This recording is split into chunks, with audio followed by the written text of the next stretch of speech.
Hello everyone, a warm welcome to you at one of the best platform that is Crack Grade B. So I am starting another session of PYQ Polity. So the first question is on your screen, that arrange the following cases related to basic structure of the constitution in chronological order. तो आपको बताना है चार आपके पास cases हैं, basic structure से related है, आपको क्रोनोलॉजिकल ऑर्डर में इसको अरेंज करना है. पहला केस है मिनर्वा मिल केस, दूसरा है आपका गोलकनाथ केस, तीसरा है आपका इंदिरा गांधी वर्सेस राजनारायण, चौथा है आपका केशवनंद भारती केस. ठीक है, तो सबसे पहले बात करूं गोलकनाथ केस की. तो गोलकनाथ केस जो है आपका 1967 में है, तो सबसे पहले तो ये है आपका. फिर आपका आया है केशवनंद भारती केस जो कि आया आपका 1973, Kesavananda Bharati case versus state of Kerala 1973. फिर आपका आया है Indira Gandhi versus Rajnarayan, that is 1975 में केस आया, इसको हम इलेक्शन केस भी कहते हैं. ओके, फिर आया आपका Minerva mill case, that is आया आपका Minerva mill case versus union of India in 1980. तो ये ऐसे क्रोनोलॉजी बैठी है. तो सबसे पहले आपका कौन सा आएगा, सेकेंड, फिर आपका फोर्थ, फिर थर्ड, फिर फर्स्ट. तो बी आपका ऑप्शन करेक्ट हो जाएगा. ठीक है, तो मैं बात करूंगी बेसिक स्ट्रक्चर के बारे में. स्टार्ट करते हैं वापस इसको. हाँ जी, बेसिक स्ट्रक्चर को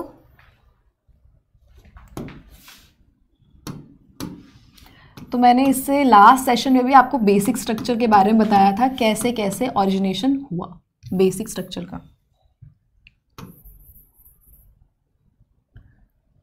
basic structure of Indian constitution.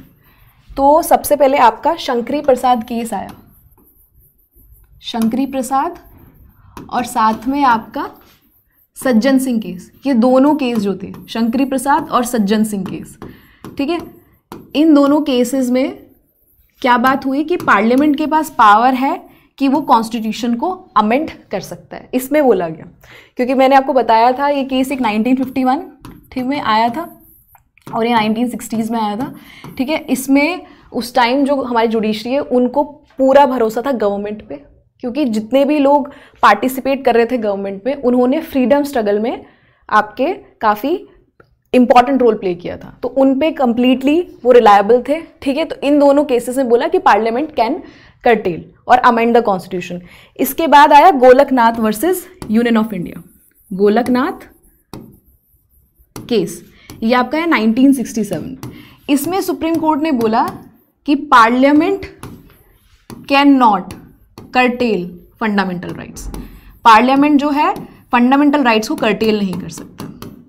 ठीक है, ठीक है. इसके बाद वो 39th अमेंडमेंट लेकर आए पार्लियामेंट, क्योंकि गवर्नमेंट है, ठीक है, लेजिस्लेचर है, उन्होंने इस चीज़ को ही पलट दिया गोलकनाथ केस को 39 अमेंडमेंट से कि पार्लियामेंट कुछ भी कर सकता है.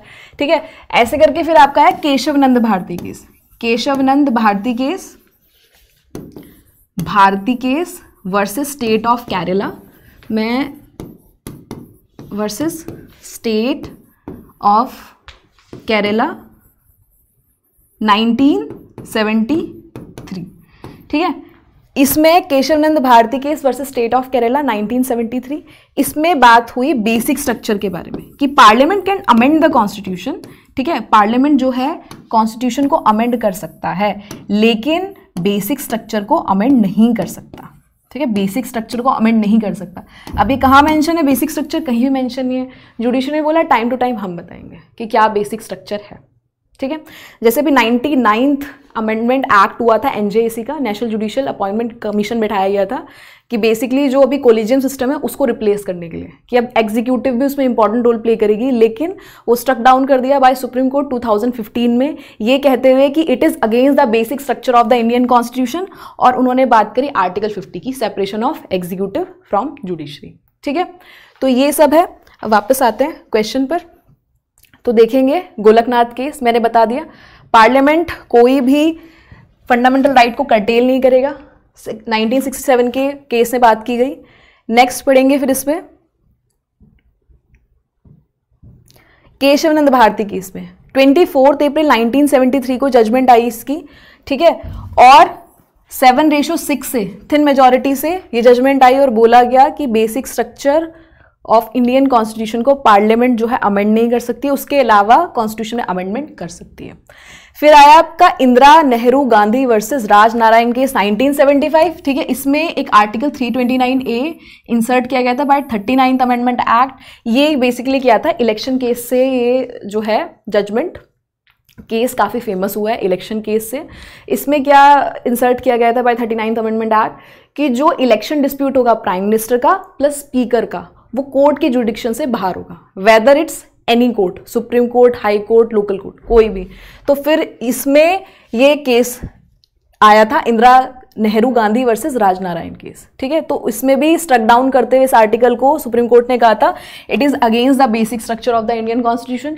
फिर लास्ट में आपका आया मिनर्वा मिल केस, जो कि मैंने बताया 42nd अमेंडमेंट एक्ट में भी कुछ चेंजेस हुए थे, 2 चेंजेस हुए थे, उनको स्ट्रक डाउन किया था। 42nd अमेंडमेंट एक्ट को मिनी कॉन्स्टिट्यूशन भी कहते हैं क्योंकि बहुत सारी चीजें इसमें 42nd अमेंडमेंट एक्ट से इंसर्ट की गई, ठीक है।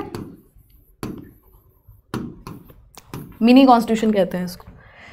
तो इसमें बोला गया था कि पार्लियामेंट सुप्रीम नहीं है बेसिकली, ठीक है, कॉन्स्टिट्यूशन सुप्रीम है, और जो इंडियन कॉन्स्टिट्यूशन है वो किसका बैलेंस है, is balance between DPSP and fundamental right, okay. अब बात करेंगे हम सेकंड क्वेश्चन की। Second question is on your screen. Second question is financial bill can be introduce only in lower house, that is Lok Sabha. इसका reason दिया है कि lower house is directly elected by the people. तो financial bill के बारे में अगर आपने पढ़ा होगा पार्लियामेंट चैप्टर में, ठीक है, फाइनेंशियल बिल अंडर आर्टिकल 117 में आता है। तो 2 टाइप के फाइनेंशियल बिल होते हैं, financial bill 1, financial bill 2। Financial bill 1 जो है वो अंडर आर्टिकल 117 क्लॉज 1 में आता है, ठीक है। ये मैं फर्स्ट टाइप के बिल के बारे में बात कर रही हूँ। और जो सेकेंड टाइप के फाइनेंशियल बिल होते हैं वो आपके आर्टिकल 117 क्लॉज 3 में आता है, ठीक है। तो जो आपका फाइनेंशियल बिल 1 है ना, जो अंडर आर्टिकल 117 क्लॉज 1, ये ही सिर्फ लोअर हाउस में ओरिजिनेट होगा या इंट्रोड्यूस्ड होगा, जस्ट लाइक मनी बिल, ठीक है, with the prior recommendation of president, ठीक है। तो यही होगा। दूसरा वाला आपका इसमें नहीं होगा, अंडर आर्टिकल 117, ये किसी भी हाउस में आपका ओरिजिनेट हो सकता है, ठीक है, किसी भी हाउस में आपका ओरिजिनेट हो सकता है,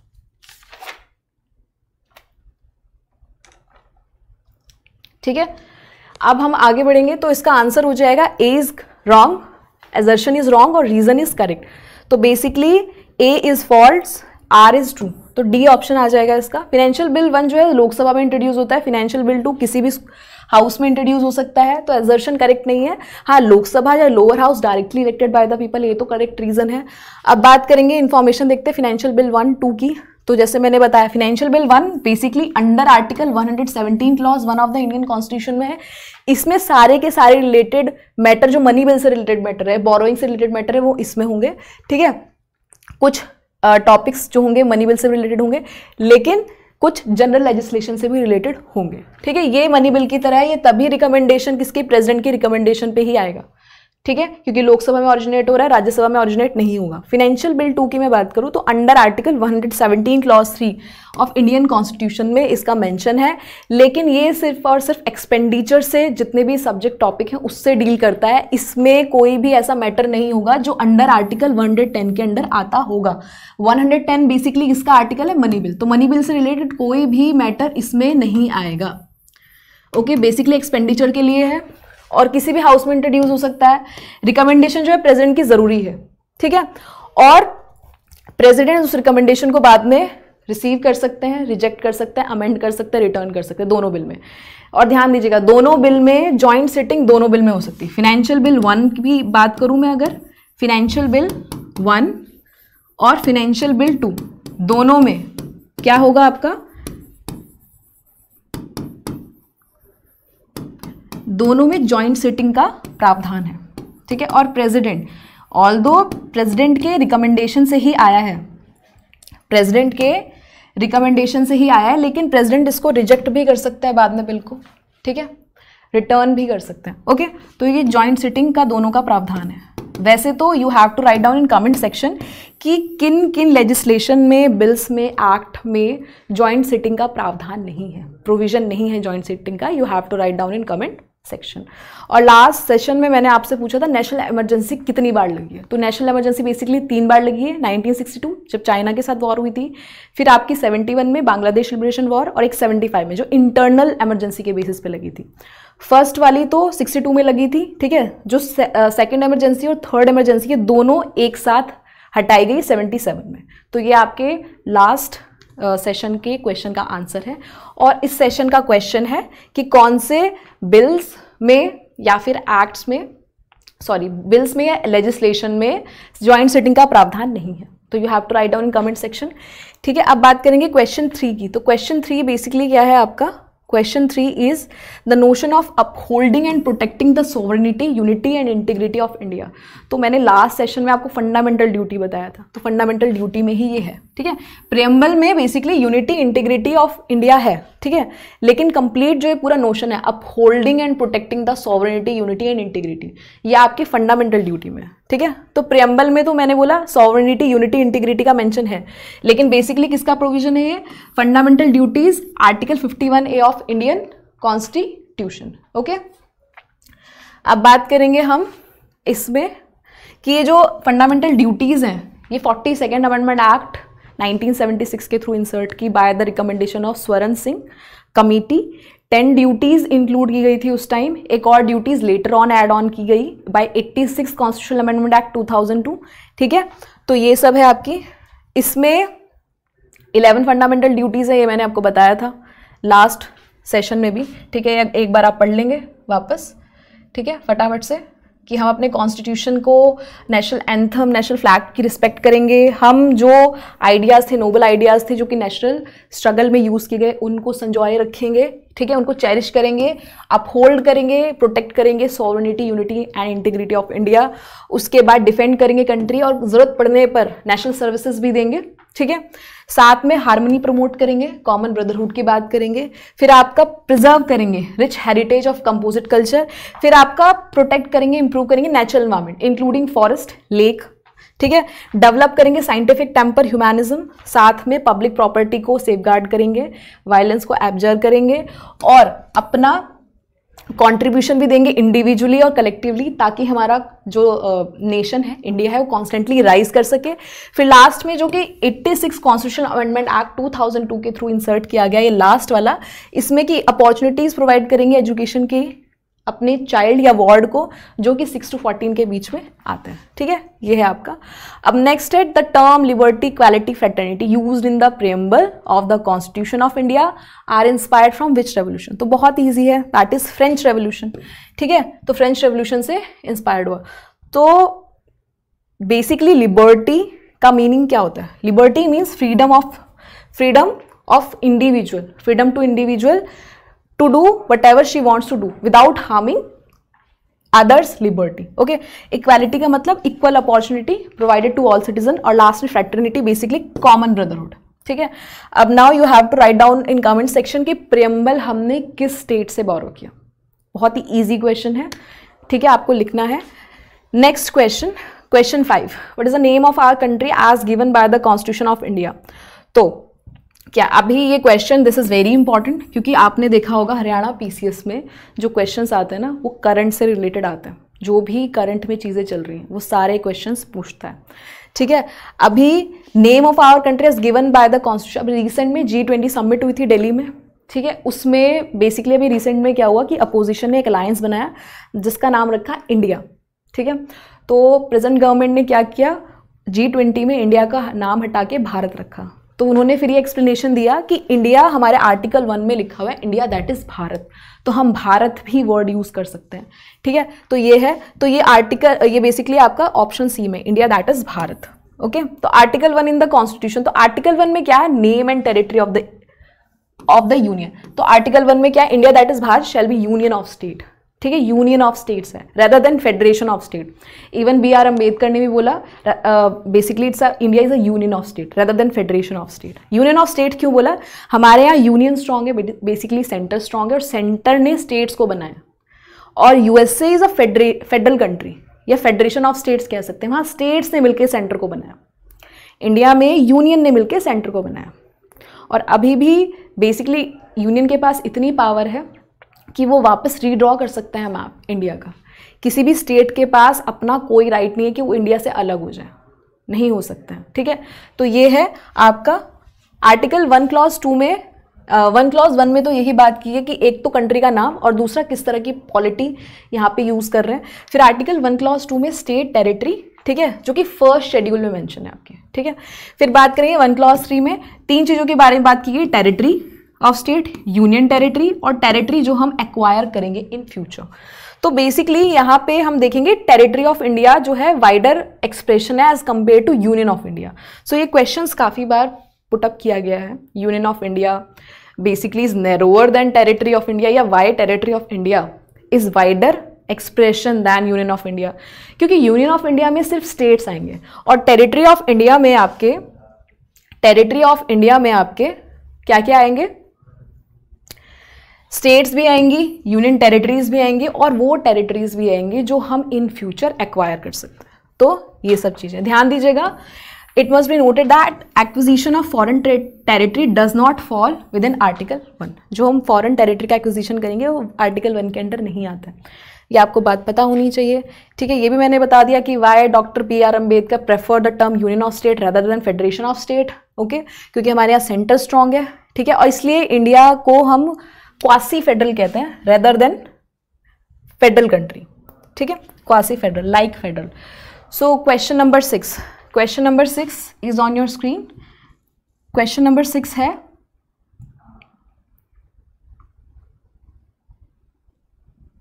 ठीक है, क्वेश्चन नंबर 6 है, in which part of the constitution of India is mention in promotion of international peace and security, ठीक है। तो किस पार्ट में मेंशन है, तो बेसिकली आपके डीपीएससी में directive principle of state policy under article 51 में ये बात मेंशन है, ठीक है, 51A।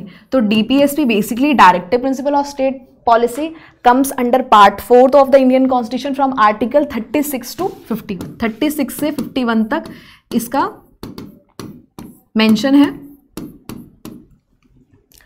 ठीक है, मेंशन है।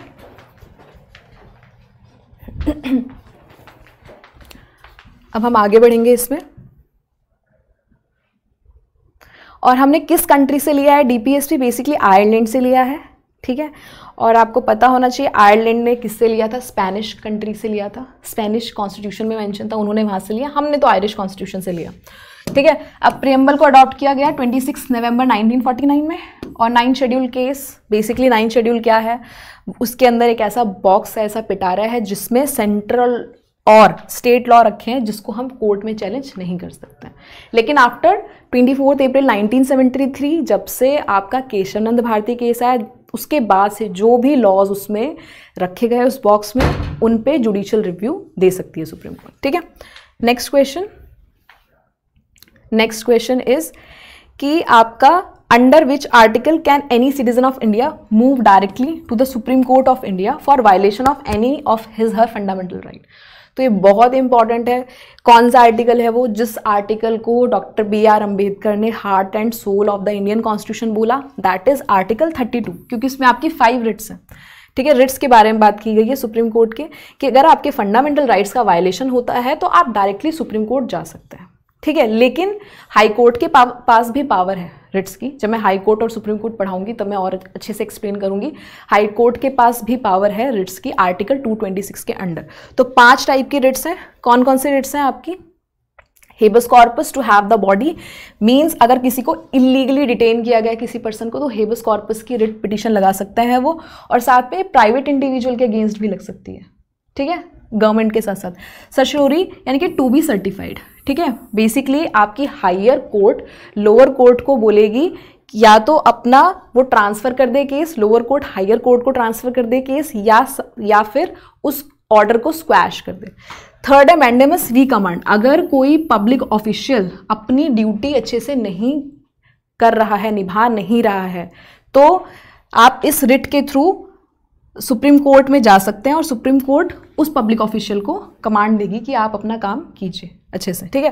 Quo warranto by what authority और वारंट, अगर कोई पर्सन इलीगली किसी पब्लिक ऑफिस में बैठा है तो उसमें को वारंटो की रिट लगती है। प्रोविजन टू फॉरबिड और स्टे ऑर्डर, फॉर एग्जाम्पल अगर कोई लोअर कोर्ट अपनी जुरिस्डिक्शन एक्सीड कर रही है तो फिर ये वाली रिट लगती है, दैट इज प्रोहिबिशन। ओके, अब मैं बात करूँ, ये आपके ऑप्शंस में थे आर्टिकल 35। आर्टिकल 35 में पार्लियामेंट को एम्पावर किया गया है कि वो लॉज बना सकते हैं फंडामेंटल राइट।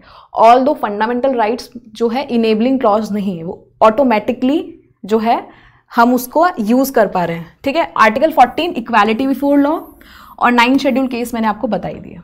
ठीक है, और ये जो इंडियन सिटीजन है हम आर्टिकल 32 के थ्रू भी और आर्टिकल 226 दोनों के थ्रू हम रिट लगा सकते हैं कोर्ट में। 226 for high court, 32 for supreme court. ठीक है, मैं आपको बता रही थी कि डीपीएसपी जो है वो इनेबलिंग क्लॉज है। बेसिकली डीपीएसपी में जो भी टॉपिक्स हैं अगर वो गवर्नमेंट को उनको यूज करना है तो आर्टिकल 37 के थ्रू, आर्टिकल 37 जो है इनेबलिंग प्रोविजन की बात करता है कि आपको उस पर लॉ या एक्ट बनाना पड़ेगा तभी आप डीपीएसपी यूज कर सकते हैं, because it is not non enforceable and non justiciable, just like fundamental right. Fundamental right तो हमारे जस्टिसिएबल भी हैं और इन्फोर्सेबल भी हैं, लेकिन डीपीएसपी फंडामेंटल ड्यूटीज ना ही जस्टिसिएबल है यानी कि नॉन जस्टिसिएबल है और ना ही इन्फोर्सेबल यानी कि नॉन इन्फोर्सेबल है। अब बात करेंगे शेड्यूल की, तो ये आपके अभी लास्ट सेशन में मैंने आपको पढ़ाया था, शेड्यूल इंपॉर्टेंट है। ठीक है, मैंने इसकी ट्रिक बताई थी, टीयर्स ऑफ ओल्ड पीएम। ठीक है, तो टीयर्स ऑफ ओल्ड पीएम मैंने इसकी ट्रिक बताई थी, TEARS ऑफ ओल्ड पीएम। तो टी से यूनियन टेरिटरी के बारे में बात कर रहे हैं हम, यूनियन टेरिटरी। साथ में ई से इमोल्यूमेंट सैलरी, ए से ओथ एफर्मेशन, मैं ओथ लिख देती हूँ, आर से राज्यसभा का सीट एलोकेशन, एस से शेड्यूल एरियाज आपके, ओ से other schedule areas, Assam, Meghalaya, Tripura, Mizoram. ठीक है, फिर एफ से फेडरल प्रोविजन आपकी जो लिस्ट है। ठीक है, ऑफिशियल लैंग्वेज आपकी, एल से लैंड रिफॉर्म से रिलेटेड 9th शेड्यूल केस जो है, टी से एंटी डिफेक्शन लॉ,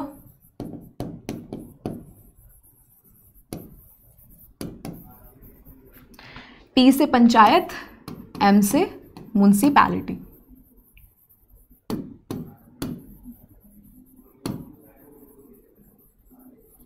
ठीक है, तो ये सब है। अब इसमें ये है कि अब आपको देखना फोर्थ बेसिकली क्या है आपका, TEAR यानी कि राज्यसभा से रिलेटेड। तो सीट एलोकेशन ऑफ राज्यसभा की बात डी में की गई है, तो डी का 1। ठीक है, फिर उसके बाद 10th शेड्यूल बेसिकली आपका anti defection law, this is this. 5th schedule schedule areas के बारे में बात करेंगे, शेड्यूल ट्राइब के बारे में। 8th शेड्यूल आपकी लैंग्वेजेस के बारे में बात कर रहा है। 1st शेड्यूल आपके स्टेट्स एंड यूनियन टेरिटरीज की बात कर रहा है। ठीक है, तो ये रहा आपका ऑप्शन, इसमें आपका कौन सा करेक्ट हो जाएगा, सी। ठीक है, तो मैंने आपको बता दिया tiers of old PM. Earlier we have 8 schedule in our Indian constitution, पर प्रेजेंटली वी हैव 12 शेड्यूल्स। ठीक है, ये इंसर्ट किए गए हैं 1 by 1 करके अमेंडमेंट्स के थ्रू। नेक्स्ट क्वेश्चन है आपका, which one of the following is the correct chronological order of the conferment of statehood of Indian union. तो सबसे पहले कौन सी आई, तो ये आपका नागालैंड, फिर हरियाणा, फिर सिक्किम और लास्ट में अरुणाचल प्रदेश। ठीक है, सिक्किम पहले एसोसिएट स्टेट थी, फिर बाद में स्टेटहुड मिला इसको। अरुणाचल प्रदेश भी पहले क्या थी आपकी, बेसिकली यूनियन टेरिटरी थी, बाद में इसको स्टेटहुड प्रोवाइड किया गया। तो आपका 63 में, हाँ 63 में नागालैंड बना, हरियाणा, चंडीगढ़, हिमाचल प्रदेश 66 में बना। ठीक है, और आपका हरियाणा भी 66 में बना। अर्लियर 66 से पहले जो भी बेसिकली लोअर PCS के एग्जाम जो होते थे हरियाणा और पंजाब में, वो JSPSC कराते थे, यानी कि joint state public service commission, जो कि एक स्टैट्यूटरी बॉडी है। ठीक है, कॉन्स्टिट्यूशन में मेंशन है इसका, और ये इसको अबॉलिश किया गया बाय 1966 हरियाणा में, क्योंकि आपका हरियाणा जो है स्टेट बन गई थी 1966 में। अब जो है SPSC यानी कि हरियाणा पब्लिक सर्विस कमीशन है 66 में। ठीक है, अब बात करेंगे सिक्किम। 75 में नामग्याल डायनेस्टी ने रूल किया है इसमें। फिर 16 में 1975 को ये क्या बन गई, कंप्लीट स्टेट बन गई। अरुणाचल प्रदेश 86 में। ठीक है, ये बन गए। अब बात करेंगे कंसीडर द फॉलोइंग स्टेटमेंट। ये 4 स्टेटमेंट है आपके पास। ठीक है, 4 स्टेटमेंट है, you have to write down correct answer कि right to vote is a legal right and not a fundamental right. It's a correct, fundamental right नहीं है. फिर दूसरा, right to property is not a fundamental right, ये भी correct है क्योंकि मैंने अभी लास्ट सेशन में भी बताया था by 44th amendment act 1978 right to property is deleted and it is inserted in article 300A part 12 chapter 4 of Indian constitution. तो वो दो आर्टिकल कौन से डिलीट किए गए थे, आर्टिकल 31 और आर्टिकल 19 क्लॉज एफ. ठीक है, अब बात करेंगे आर्टिकल 300A इंसर्ट किया गया कॉन्स्टिट्यूशन में by 44th amendment act. It is also correct, तीनों सही हैं. और पूछा क्या है, which of the statement given above is are correct, तो करेक्ट बताना है. तो तीनों सही है. और 301 pertains to right to property, wrong. 301 जो है बेसिकली ट्रेड एंड कॉमर्स के लिए है ये आर्टिकल. ठीक है, आपको आर्टिकल ऐसे ही याद होने चाहिए सारे के सारे. तो right to vote legal right है अंडर आर्टिकल 326. ठीक है, राइट टू प्रॉपर्टी मैंने बता दिया आपको 300A में है. ठीक है, सब चीजें बता दी मैंने आपको. लास्ट में 301 आर्टिकल जो है freedom of trade commerce intercourse of subject to the other provision of this part, trade commerce intercourse through the territory of India shall be free. ठीक है, that's why statement 4 is incorrect. अब बात करते हैं which of the following, next question, which of the following statement is not correct. तो इनमें से कौन सा स्टेटमेंट करेक्ट नहीं है. तो पहला स्टेटमेंट है the objective resolution of Indian constitution was led bye Jawaharlal Nehru. It is correct. Objective resolution 13 दिसंबर 1946 और उसको अडॉप्ट किया था 26 जनवरी 1947 पे. ठीक है, फिर है the objective resolution of Indian constitution was led by doctor B R Ambedkar. नहीं, यही गलत है और उन्होंने नॉट करेक्ट स्टेटमेंट पूछा, तो हमें तो आंसर मिल गया. ये रहा बी. एच.सी. मुखर्जी को वाइस प्रेसिडेंट बनाया था. यस. डॉक्टर सच्चिदानंद सिन्हा इंटरिम प्रेसिडेंट थे. यस. ठीक है, फिर राजेंद्र प्रसाद बाद में बनाए गए थे. तो 13 दिसंबर 1946 को जवाहरलाल नेहरू ने इंट्रोड्यूस किया आपका ऑब्जेक्टिव रेजोल्यूशन. ठीक है, जिसके बेसिस पे प्रेम्बल बनाया गया भी है हमारे कॉन्स्टिट्यूशन में. 22 जनवरी 1947 को इसको अडॉप्ट किया गया. ठीक है, तो ये है कुछ समरी थी. ठीक है, ये आप देख लेंगे, इतनी इंपॉर्टेंट नहीं है ये. ठीक है, थोड़ा सा देख लेते हैं. चलिए, डोमिनियन स्टेटस के बारे में बात की थी इसमें, सोवरेन इंडिपेंडेंट रिपब्लिक के बारे में बात की थी. ठीक है, तो यही है इसमें कि किसी के फंडामेंटल राइट्स का वायलेशन नहीं होगा. माइनॉरिटी, बैकवर्ड, ट्राइबल कम्युनिटीज़ के भी अपने राइट्स होंगे. ठीक है, जो भी डिसएडवांटेज ग्रुप है बेसिकली उनको प्रोटेक्ट किया जाएगा. तो इसमें ये सब था. Next question is basically which of the following is mention article 21 of the Indian constitution, जो हम फॉलो करते हैं. तो 21 बेसिकली राइट टू लाइफ है. इसमें दो चीज़ें हैं, ड्यू प्रोसेस ऑफ लॉ और प्रोसीजर स्टैब्लिश्ड बाय लॉ. तो हम फॉलो करते हैं प्रोसीजर स्टैब्लिश्ड बाय लॉ और ड्यू प्रोसेस ऑफ लॉ हम फॉलो नहीं करते हैं. ठीक है, Menaka Gandhi versus union of India भी 1981 में केस हुआ था, उसमें बात की गई थी आपके ड्यू प्रोसेस ऑफ लॉ की. इससे पहले हम प्रोसीजर स्टैब्लिश जो हमारे बेसिकली इंडियन कॉन्स्टिट्यूशन यूज करता है, that is procedure established by law. But is procedure established by law कि जो भी, इसको बताते हैं एक मिनट. पहले हम आर्टिकल 21 देखते हैं, protection of life and personal liberty. तो प्रोसीजर स्टैब्लिश्ड बाय लॉ, इसमें क्या होगा कि कोई भी लॉ आया है, वो बन चुका है, अगर जो प्रोसीजर उसको फॉलो कर रहे हैं, मतलब बेसिकली जो वो सिटीजन्स पे अप्लाई हो रहा है, अगर वो प्रोसीजर गलत है तभी उस लॉ पे क्वेश्चनिंग होगी. ठीक है, मतलब वो लॉ भले ही अनफेयर हो, उससे फर्क नहीं पड़ता, पर अगर प्रोसीजर गलत होगा तो ही उस पर क्वेश्चनिंग होगी, तो हम कोर्ट जा सकते हैं. लेकिन ड्यू प्रोसेस ऑफ लॉ क्या कहता है हमें कि वो प्रोसीजर जो फॉलो किया लॉ को बनाए वो भी देखेंगे और साथ में किसी सिटीजन के फंडामेंटल राइट्स को वायलेट तो नहीं कर रहे वो भी देखेंगे. किसी भी तरह से अगर प्रॉब्लम आती है, वायलेशन हो रहा है, तो उस लॉ को स्ट्रक डाउन किया जाएगा. ये है due process of law. Procedure established by law, जो लॉ बनाया है वो एज इट इज रहेगा, लेकिन अगर उसको फॉलो करते हुए जो बेसिकली प्रोसीजर अगर वो गलत है तो ही उसको स्ट्रक डाउन किया जाएगा. तो ये दोनों में ये है. ठीक है, हमारा American constitution due process of law follow करता है और हम प्रोसीजर स्टैब्लिश्ड बाय लॉ. तो इसीलिए जो जुडिशियल रिव्यू है सुप्रीम कोर्ट का इंडिया में वो नैरोवर है comparatively judicial review of USA. क्योंकि जुडिशियल रिव्यू, मैंने लास्ट में आपको क्वेश्चन पूछा था, जुडिशियल रिव्यू कौन से आर्टिकल में आता है, आर्टिकल 13 और आर्टिकल 22, 26 दोनों में. ठीक है, तो extra information bye crack grade भी में है. Article 14 equality before law, equal protection of law. तो इक्वालिटी बिफोर लॉ कहाँ से लिया हमने, इक्वल प्रोटेक्शन ऑफ लॉ कहाँ से लिया, जब मैं ये चैप्टर फंडामेंटल राइट के पढ़ाऊंगी और इसको अच्छे से एक्सप्लेन करूंगी. ठीक है, इक्वालिटी फॉर लॉ ये नेगेटिव कॉन्सेप्ट है. क्यों, you have to write down in comment section. Equal protection of law is a positive connotation. तो ये आपको दोनों बताना है कि ऐसा क्यों लिखा मैंने. You have to write down in comment section. ठीक है। रूल ऑफ लॉ के बारे में बात करें तो rule of law basically basic structure भी, बेसिक फीचर भी है बेसिक स्ट्रक्चर का, और साथ में ये जो rule of law A.V. Dicey ने दिया था, इसका आइडिया उनकी बुक थी introduction to the law of constitution, that is 1885 में आई थी, उससे लिया रूल ऑफ लॉ। तो रूल ऑफ लॉ के कुछ A.V. डाइसी ने कुछ इम्प्लीकेशन दिए, 3 इम्प्लीकेशन कि आर्बिट्रेरी अथॉरिटी का एब्सेंस होगा, मतलब no one is penalized until he violates a law, ठीक है। तो ये बात की। दूसरा, equality for law intel the equal submission of all citizen, तो ये भी करेक्ट बात है।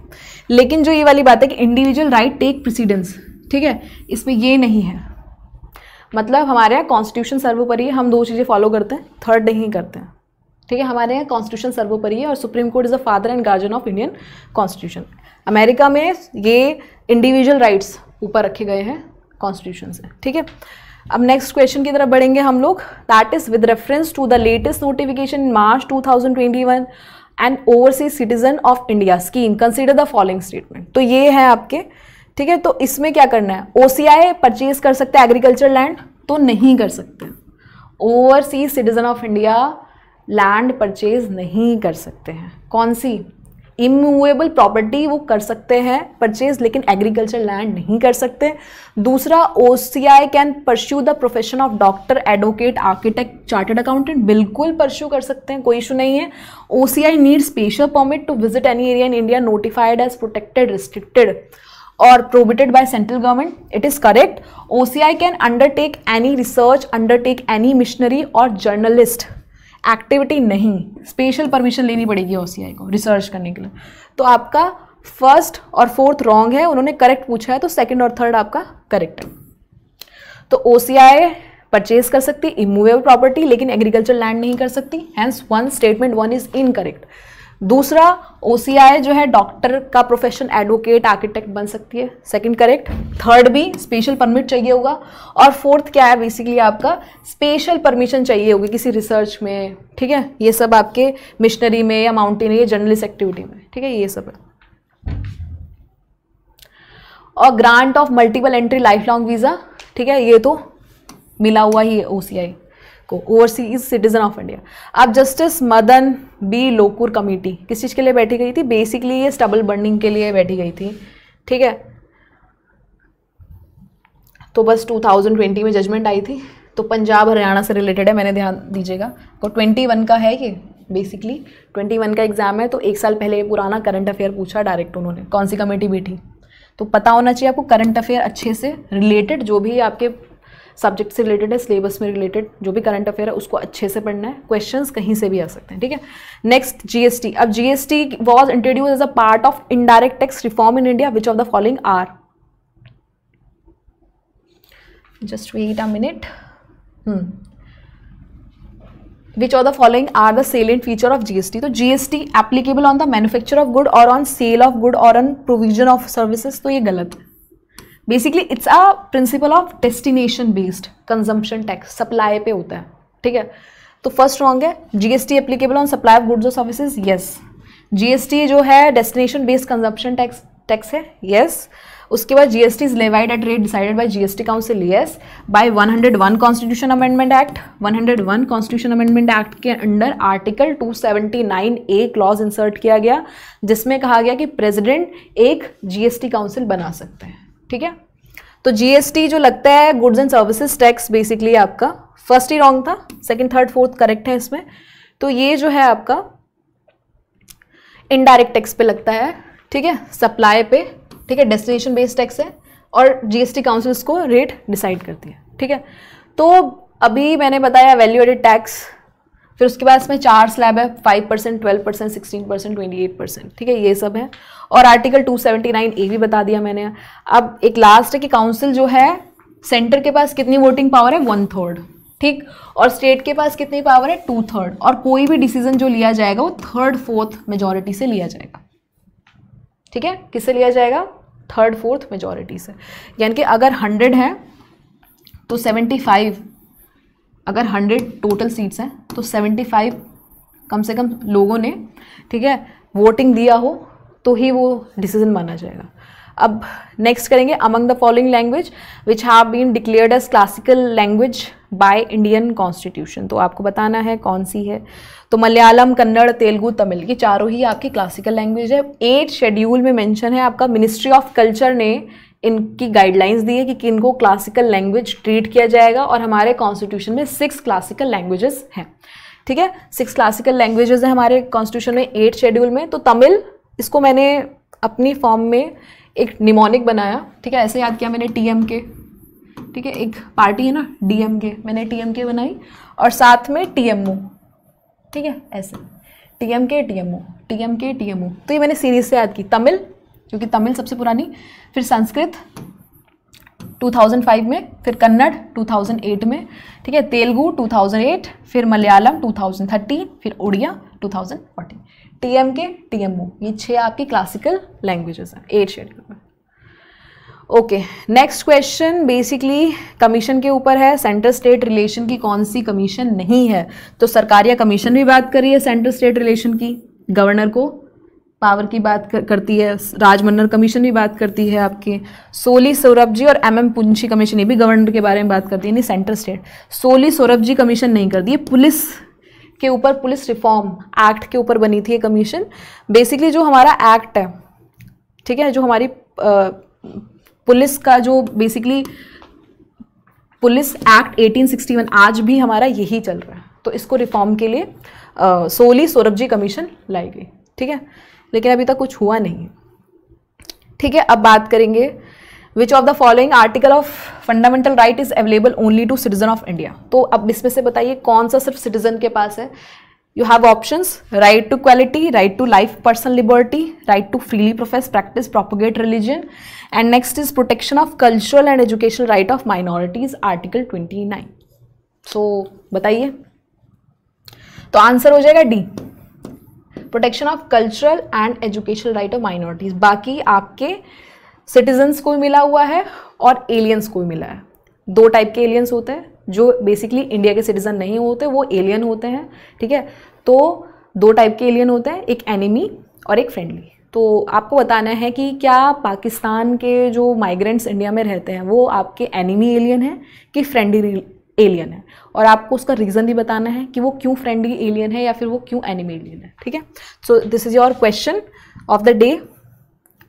अब बात करेंगे फंडामेंटल राइट की। तो part 3 of the Indian constitution में बात की गई है from article 12 to 35 fundamental rights की, हमारे मौलिक अधिकार, बेसिक ह्यूमन राइट्स, ठीक है, वेलफेयरिज्म, इंडिविजुअल का वेलफेयरिज्म, ताकि आपकी स्टेट जो है डिक्टेटरशिप फॉर्म ना कर सके। बेसिकली जो फंडामेंटल राइट्स हैं उनका नेगेटिव कॉन्सेप्ट है टूवर्ड स्टेट्स, क्योंकि इंडिविजुअल को फ्रीडम प्रोवाइड करता है, ठीक है।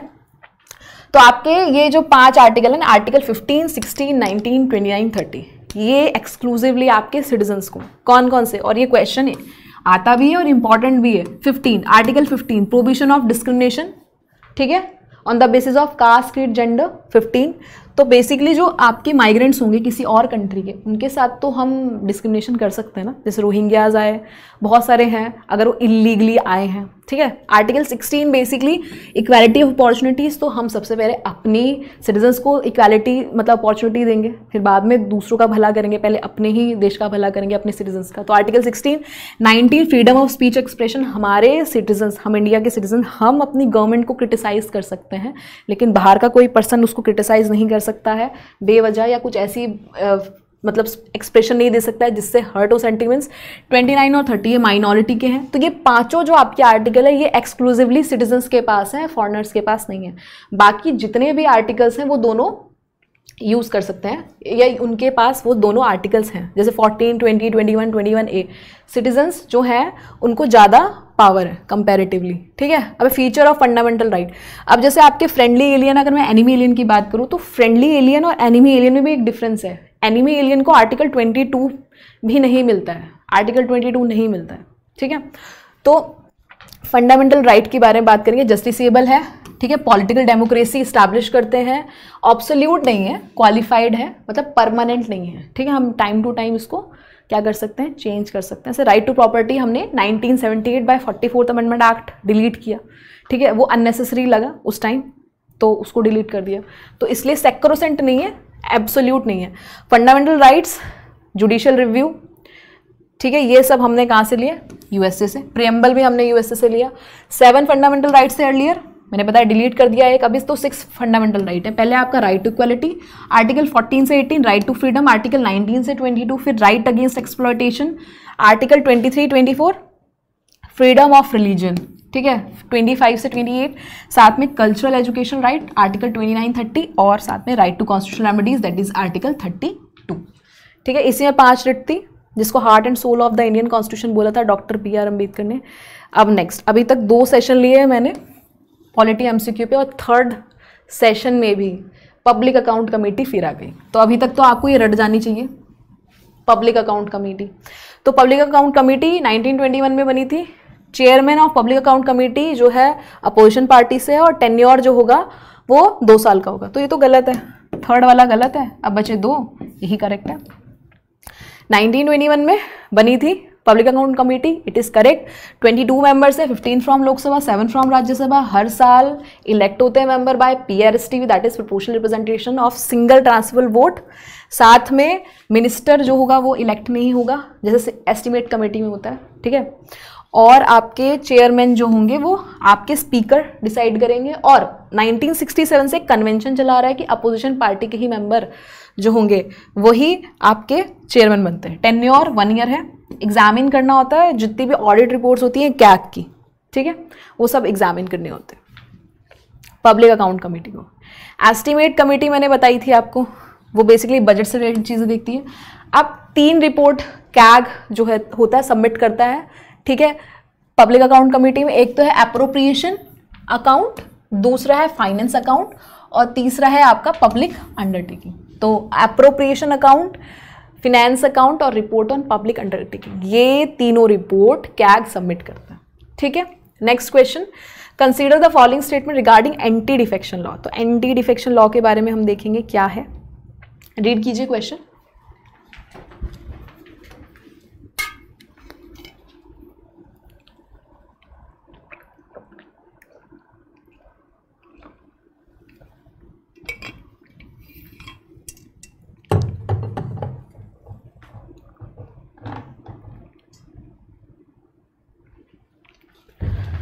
सो फर्स्ट स्टेटमेंट है कि the anti defection law was enacted during Indira Gandhi government in 1984, it is wrong, ठीक है। दूसरा है it is place under 10th schedule, it is correct. Anti defection law was further strengthened by 93rd amendment act, गलत। फिर the law mandate the chairman और the speaker of respective legislative house to decide on disqualification arising out of defection. तो इसमें से आपको correct पूछा है तो यस, 2nd और 4th करेक्ट है आपके 10th शेड्यूल में और स्पीकर डिसाइड करेगा। या 93rd नहीं है, 91st में है, 1 मिनट, ठीक है। इसमें आपका 1985 में ये आई थी। तो anti defection law Rajiv Gandhi के टाइम पे आई है, 52nd अमेंडमेंट एक्ट 1985 में। First incorrect. Second correct, 2/3 majority. Anti defection law further strengthened by 91st amendment act, जैसे मैंने बताया, ठीक है। 2/3 बोला, अगर मेंबर किसी पार्टी के 2/3 मेंबर किसी और पार्टी को ज्वाइन करते हैं तब एंटी डिफेक्शन लॉ नहीं लगेगा, लेकिन 2/3 करने चाहिए। स्पीकर और chairman of respective legislative house decide on disqualification, तो ये है, कोई भी स्पीकर या चेयरमैन डिसाइड करेंगे एंटी डिफेक्शन लॉ के लिए, ठीक है। Disqualification on the ground of defection, तो वो कौन कौन से प्रोविजंस हैं जिन पे डिस्क्वालिफिकेशन हो सकता है on the grounds of anti defection law, कि अगर वो अपनी वॉलंटरली अपनी मेंबरशिप दे देते हैं किसी पॉलिटिकल पार्टी की, छोड़ देते हैं, ठीक है, और वो इलेक्ट भी उसी पॉलिटिकल पार्टी से हुए तो उस पार्टी के प्रति वफादार नहीं हुए, इसलिए डिफेक्शन लगेगा। दूसरा, अगर वो पार्टी के हिसाब से वोट नहीं दे रहे हैं या वोट ही नहीं दे रहे हैं, दोनों, उसमें भी लगेगा। तीसरा, अगर वो इंडिपेंडेंटली इलेक्टेड मेंबर थे फिर उन्होंने किसी और पॉलिटिकल पार्टी को ज्वाइन कर लिया तो भी उन पे एंटी डिफेक्शन लॉ लगेगा। चौथा, अगर कोई नॉमिनेटेड मेंबर है किसी और पॉलिटिकल पार्टी को ज्वाइन कर देता है आफ्टर 6 मंथ, तो भी ये जो केसेस हैं इन पे आपके डिफेक्शन लॉ के बेसिस पे डिस्क्वालिफिकेशन होगा।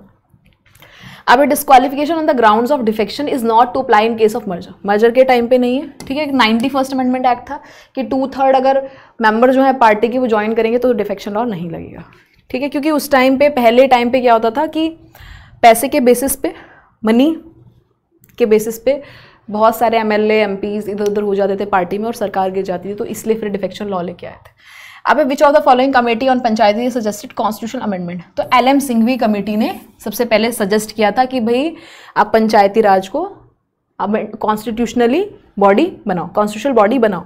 तो ये revitalisation of Panchayati Raj institution for democracy and development और इनकार्नेशन ऑफ डायरेक्ट डेमोक्रेसी, ठीक है। और ग्राम सभा को बोला था इनकार्नेशन ऑफ डायरेक्ट डेमोक्रेसी, ठीक है। 1935 में ये हुआ। बलवंत राय मेहता कमेटी 77 में आई। बलवंत राय मेहता कमेटी ने 3 टियर, अशोक मेहता कमेटी ने 2 टियर सिस्टम दिया, ठीक है। GV के राव कमेटी ने बोला कि रूरल डेवलपमेंट और पॉवर्टी एलिवेशन के जो एग्जिस्टिंग एडमिनिस्ट्रेटिव फंक्शन था उनको रिव्यू करने की जरूरत है, ये सब बोला। सिग्निफिकेंस क्या है इसमें, ये आपके LM सिंघवी ने बोला कॉन्स्टिट्यूशनल स्टेटस देना पंचायत को, न्याय पंचायत बनाना, एम्फेसिस करना और ग्राम सभा पे, और it provided for a plan to gain financial autonomy for local bodies, कि उनके पास क्या होना चाहिए, बेसिकली फाइनेंशियल ऑटोनॉमी होनी चाहिए। नेक्स्ट क्वेश्चन रिगार्डिंग स्टेटमेंट है, किससे रिलेटेड क्वेश्चन है आपके, election commission of India. Part 15 of Indian constitution, election commission of India. Election commission of India is 5 member body, गलत, ठीक है। और ध्यान दीजिएगा क्वेश्चन नॉट करेक्ट पूछ रहा है, तो ये तो गलत है। तो election commission decide the election schedule for conduct of both general election by election, correct, ठीक है।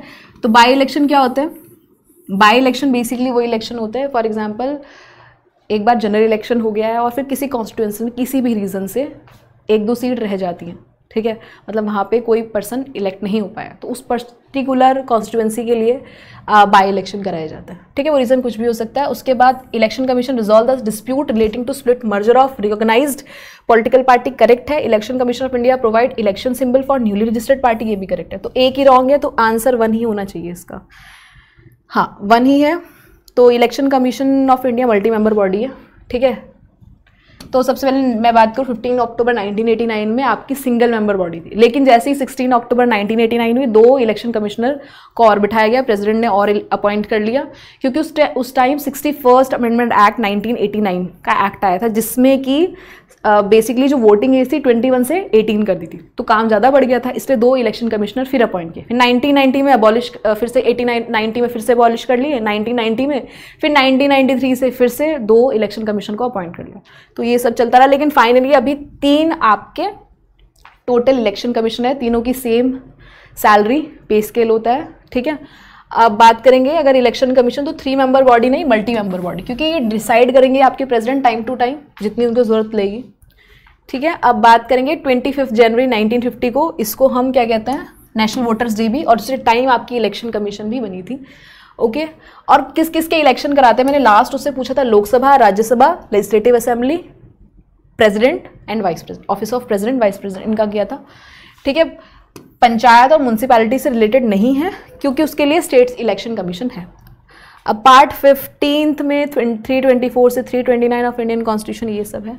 तो ये आपके 2 आर्टिकल इंपॉर्टेंट है, 325, 326। 325 में किसी भी पर्सन को इनएलिजिबल नहीं कहा जाएगा, किस बेसिस पे कि वो particular religion, race, caste, sex से बिलोंग करता है। और दूसरा इलेक्शन जो होगा house of people legislative assembly में, वो किस पे बेस होगा, एडल्ट सफरेज के बेस पे होगा, ठीक है। अब है ये which of the following is correct regarding Lok Sabha speaker, तो ये है आपका लोकसभा स्पीकर से रिलेटेड है, करेक्ट क्या है, जस्ट वेट अ मिनट। तो he she hold office during the pleasure of president, no. उनके डेट ऑफ इलेक्शन, उनका इलेक्शन जो होता है वो आपके प्रेसिडेंट कराएंगे, अपॉइंट प्रेसिडेंट करेंगे स्पीकर को, लेकिन प्लेजर ऑफ प्रेसिडेंट के थ्रू नहीं है। अगर वो मिसबिहेव करते हैं या कॉन्स्टिट्यूशन के हिसाब से नहीं चल रहे हैं, तो उनके खिलाफ रेजोल्यूशन पास होगा, ऑब्सोल्यूट मेजॉरिटी से पास होगा, तब उनको हटाया जाएगा, ठीक। दूसरा, he she declare any financial bill as money bill और her declaration is final, her declaration is final. If he she intend to resign the letter of resignation has to be address to president, ये भी गलत, deputy speaker को जाता है। He she must be the most senior member, ये भी जरूरी नहीं है, ठीक है। तो ये है फाइनेंशियल बिल को अगर मनी बिल कह रहे हैं तो उनका डिसीजन फाइनल है, लेकिन वो जो डिसीजन है वो सब्जेक्ट टू जुडिशियल रिव्यू भी है, लेकिन अगर कोई उस पर ऑब्जेक्शन दिखाता है तो वरना माना जाएगा। तो date of election of speaker president fix करता है, ठीक है। 14 डेज का नोटिस, रेजोल्यूशन पास होता है, ऑब्सोल्यूट मेजॉरिटी से वो पास होगा रेजोल्यूशन, तो ही स्पीकर को हटाया जाएगा, ठीक। और साथ में 3 केसेस में स्पीकर जो होंगे उनको ऑफिस में remain in office during the life of Lok Sabha, ठीक है। अगर लोकसभा का डिसोल्यूशन ऑटोमेटिकली डिसोल्यूशन भी होता है तब भी स्पीकर रहते ही हैं, जब तक नेक्स्ट लोकसभा नहीं बन जाती, दोबारा से रिकॉन्स्टिट्यूशन नहीं हो जाता। जैसे ही रिकॉन्स्टिट्यूशन होगा तब प्रेसिडेंट आपके प्रोटम स्पीकर मतलब अपॉइंट करते हैं, उनमें से उनको शपथ दिलाते हैं और उसके बाद स्पीकर और डेप्यूटी स्पीकर का इलेक्शन होता है, ठीक है। तो आपको ये भी बताना है कि स्पीकर और डेप्यूटी स्पीकर क्या अलग से ओथ लेते हैं, यस और नो, ठीक है, ये भी आपको बताना है। तो स्पीकर का जो डिसीजन होगा ना बिल पे वो फाइनल होगा, ओके, बस यही है। और आपका स्पीकर इंडोर्स करता है बिल को कि वो मनी बिल है या नहीं है। Next question, consider the following statement, ये लास्ट क्वेश्चन है आपका। Haryana state was formed on the recommendation of Sardar Hukum Singh parliamentary committee, तो it is correct. Shah commission setup हुई थी जस्टिस JC शाह के अंदर, बाउंड्रीज ऑफ पंजाब हरियाणा, ये भी करेक्ट। और 1 नवंबर 1966 हरियाणा को 17 स्टेट का दर्जा मिला था, ये भी सही, तीनों सही हैं। तो जैसे मैंने बताया ही था ये तीनों करेक्ट है। जैसे मैंने बताया था इससे पहले बिफोर 1966 हरियाणा पंजाब ऐसे कोई स्टेट नहीं थी, ठीक है।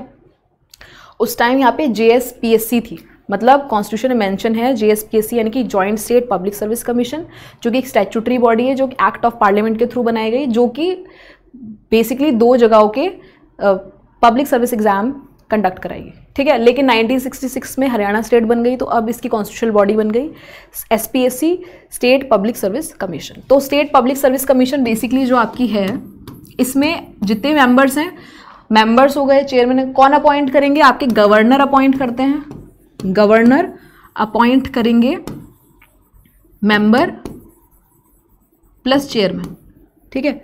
लेकिन इनको रिमूव कौन करेंगे, रिमूव कौन करेंगे इनको, प्रेसिडेंट, मिसबिहेवियर के ऊपर, ठीक है। और अगर प्रेसिडेंट रिमूव कर रहे हैं मिसबिहेवियर के ऊपर चेयरमैन को, और सुप्रीम कोर्ट से वो क्या ले रहे हैं, एडवाइस ले रहे हैं, तो सुप्रीम कोर्ट जो भी एडवाइस देगा वो प्रेसिडेंट पे बाउंडेड होगी, ठीक है, बाउंडेड होगी, ठीक है। तो ये सब है आपका। और इसमें हाई मैक्सिमम एज, ये बेसिकली पैरेलल है जस्ट लाइक UPSC, ठीक है, जस्ट लाइक UPSC के थ्रू पैरेलल है ये।